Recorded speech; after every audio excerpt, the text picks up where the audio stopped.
ये कहानी है नैनीताल के एक छोटे से गांव की, जहां एक किसान ठाकुर रघुराज सिंह रहा करते थे। ठाकुर रघुराज सिंह बेहद संपन्न किसान थे।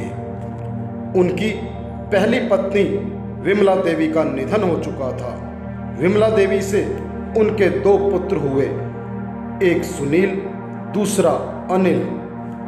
दोनों भी बहुत छोटे थे, इसीलिए रघुराज प्रताप सिंह ने दूसरा विवाह कर लिया।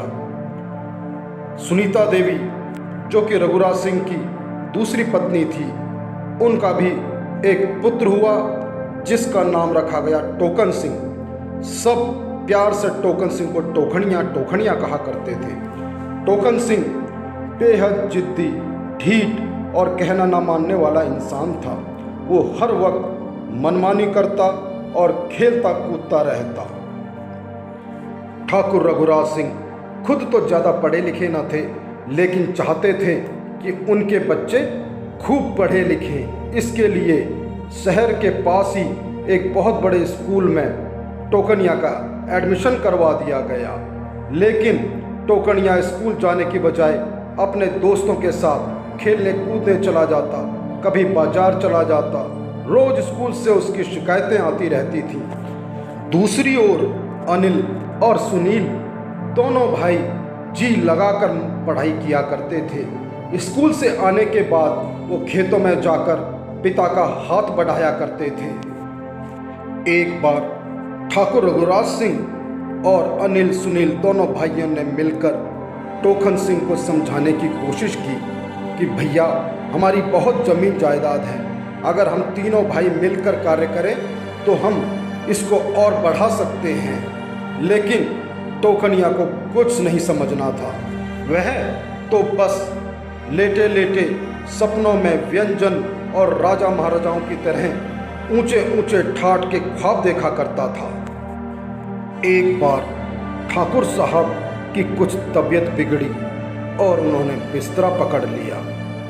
उनका काफ़ी ध्यान रखा गया, बड़े बड़े डॉक्टर बुलाए गए, पास के अस्पताल ले जाया गया, लेकिन उन्होंने ऐसा बिस्तरा पकड़ा कि फिर वो उठ ना सके और कुछ ही दिनों बाद उनकी मृत्यु हो गई। अब परिवार का पूरा जिम्मा दोनों भाई अनिल और सुनील के ऊपर आ गया था। दोनों भाइयों ने बड़ी जिम्मेदारी से अपने कर्तव्य को निभाया और खेतों में जाकर जी भर के मेहनत करने लगे। ठाकुर साहब के गुजर जाने के बाद अनिल और सुनील को भी सहारे की जरूरत थी। उन्होंने टोकन सिंह को समझाया कि भैया, अब सब कुछ हमारा है, हम तीनों भाई मिलकर क्यों न जी तोड़ मेहनत करें और खुशहाली ले आएं। लेकिन टोकन सिंह को इन बातों से कोई असर नहीं पड़ने वाला था। उसने दोनों भाइयों को दो टूक जवाब दे दिया कि मैं तुम्हारे साथ कोई काम नहीं करूंगा, मेरा जन्म सिर्फ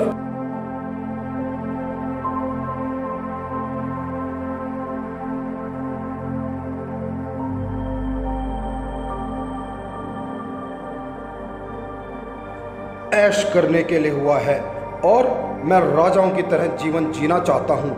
खेती बाड़ी ऐसे छोटे छोटे काम मुझे न बताया करें। टोकनिया की ऐसी कड़वी बातें सुनकर दोनों भाई निराश होकर वहाँ से चले गए और खेतों में अपने काम करने लगे। गेहूं बोने का समय आ चुका था।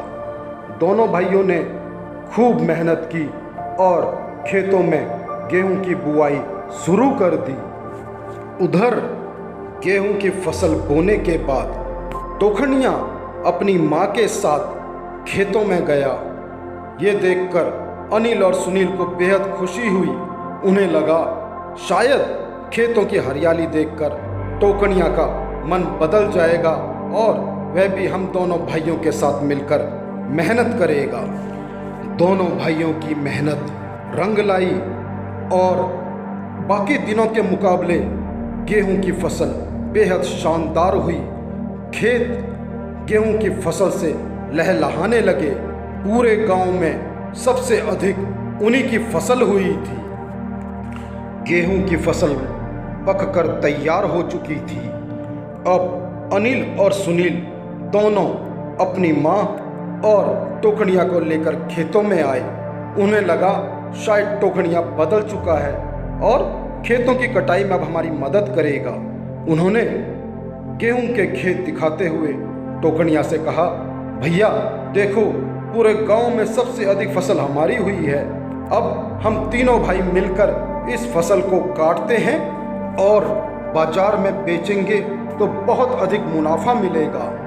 लेकिन उन लोगों को पता नहीं था टोकनिया के मन में कुछ और ही चल रहा था। उसने दोनों भाइयों को साफ साफ कह दिया, मैं आप लोगों को पहले भी कह चुका हूँ कि मेरा जन्म राजाओं की तरह जीने के लिए हुआ है, मजदूरों की तरह खेत में काम करने के लिए नहीं। इसलिए आप बार बार मुझे खेतों में काम करने के लिए ना कहा करें।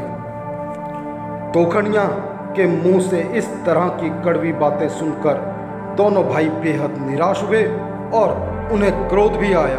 उन्होंने अपनी माँ के समक्ष ही टोकनिया से स्पष्ट कह दिया, टोकनिया, अगर फसल काटने में तुमने हमारी मदद नहीं की तो इसमें से हम तुम्हें थोड़ा सा भी हिस्सा नहीं देंगे और अपना खर्चा तुम खुद उठाओ। टोकनिया बेहद शातिर दिमाग था। उसने दोनों भाइयों की बातें सुनकर मन ही मन दोनों को सबक सिखाने की ठान ली थी। अनिल और सुनील दोनों भाइयों ने जी तोड़ मेहनत कर पूरे खेतों की फसल को काट लिया था। गेहूं की फसल पूरी तरह से कट चुकी है, ये खबर सुनकर टोकनिया अगले दिन सुबह सुबह ही खेतों में पहुंच गया। वहां पहुंचकर उसने खेतों में काम कर रहे दोनों भाइयों से कहा, भाइयों सुनो, रात को धरती माता मेरे सपनों में आई थी और उन्होंने मुझे बताया कि सारी फसल कट चुकी है और मैं जाकर तुमसे सारी फसल ले लूं। इसलिए तुम दोनों भाई धरती माता का कहना मानते हुए सारी कटी हुई फसल को जाकर मेरे घर में रख दो।